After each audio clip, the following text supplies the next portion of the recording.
Kalau kita ngomongin lebaran, pasti nggak akan jauh-jauh dari yang namanya THR, iya kan? Nah, ini dia, momen berbagi kebahagiaan yang kita semua tunggu-tunggu. Apalagi, coba deh bayangin, pas buka amplop isinya itu lembaran-lembaran uang baru yang masih licin, masih mulus. Wah, rasanya beda ya.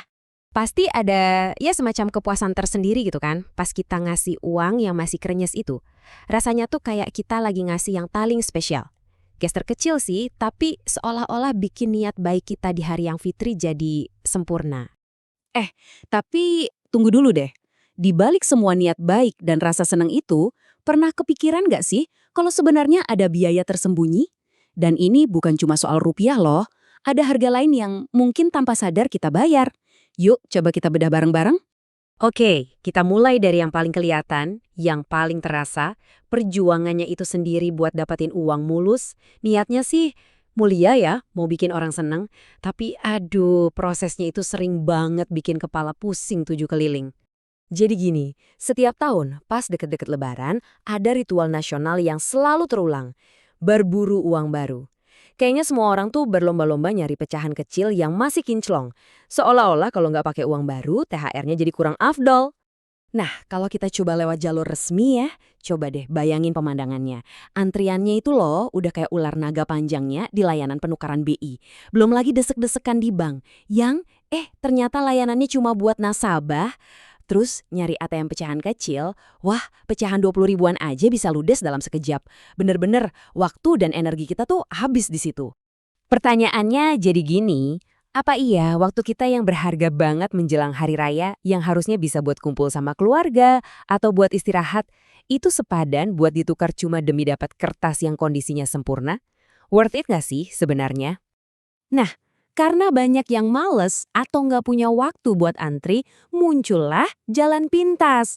Ya, solusi instan yang pasti sering kita lihat di pinggir-pinggir jalan itu. Tapi, solusi ini punya jebakan tersendiri loh. Jadi pilihannya sekarang ada dua nih. Pertama, jalur resmi yang ya gitu deh, nguras waktu dan tenaga. Atau kedua, jalur satset di pinggir jalan. Yang kedua ini emang cepet banget, praktis. Tapi gantinya kita harus bayar lebih dari jumlah yang kita dapat. Contohnya gampang deh. Kita kasih uang 115.000, terus kita dapat 100.000 dalam bentuk pecahan baru yang kita mau. Nah, ada selisih 15.000 kan? Itu dianggap biaya jasanya. Praktis banget. Tapi justru disinilah letak masalah etis yang serius, terutama bagi sebagian besar dari kita. Oke, jadi gini. Dalam fikih Islam, praktek tukar-menukar barang yang sejenis, contohnya ya, ini uang dengan uang, tapi nilainya nggak sama, itu masuk ke dalam kategori riba. Dan ya, kita tahu semua, riba itu adalah sesuatu yang dilarang dengan sangat tegas.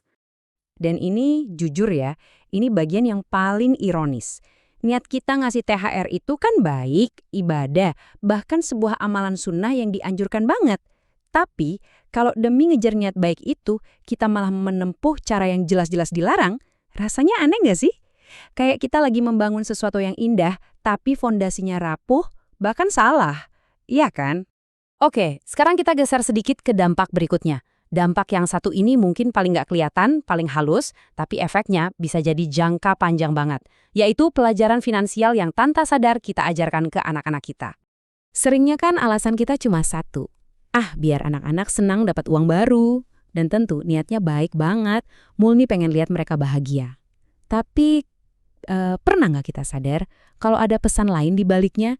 Pesan yang mungkin mereka tangkap dari kebiasaan kita ini. Secara nggak sadar, kita ini bisa jadi lagi ngajarin mereka kalau uang yang mulus itu lebih baik atau lebih berharga daripada uang yang udah agak lecek. Ini kan bisa jadi pelajaran pertama mereka soal nilai uang. Dan sayangnya, pelajaran yang keliru. Padahal kan, ya kita semua tahu faktanya gimana. Nilai uang itu ya ada di angka yang tercetak di situ, bukan di kondisinya, bukan soal licin atau leceknya. Uang 50.000 yang baru keluar dari BI, nilainya bakal tetap sama persis dengan uang 50.000 yang udah kucel di dompet kita. Coba deh kita jujur sama diri sendiri. Anak-anak itu sebenarnya lebih peduli sama apa sih? Sama kondisi uangnya yang mulus, atau sama jumlahnya, yang nentuin berapa banyak mainan atau es krim yang bisa mereka beli? Ya jelas yang kedua kan. Yang bakal mereka ingat itu bukan uangnya mulus atau enggak, tapi rasa senangnya dapat hadiah dan kebaikan hati kita yang ngasih. Jadi, kalau kita totalin semua biayanya tadi, mulai dari waktu yang kebuang, resiko jatuh ke praktek riba, sampai ngasih pelajaran yang keliru buat anak-anak, pertanyaannya balik lagi, apakah itu semua sepadan hanya demi sensasi sesaat megang uang yang masih mulus? Karena pada akhirnya, inti dari tradisi THR ini kan semangat berbaginya itu sendiri. Nilai yang sebenarnya tuh bukan ada di fisik uangnya, tapi di keikhlasan hati kita pas ngasih. Nah, itulah esensi sejati dari Idul Fitri.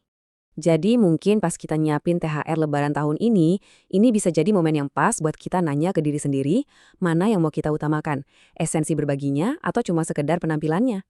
Jawabannya ya ada di tangan kita masing-masing.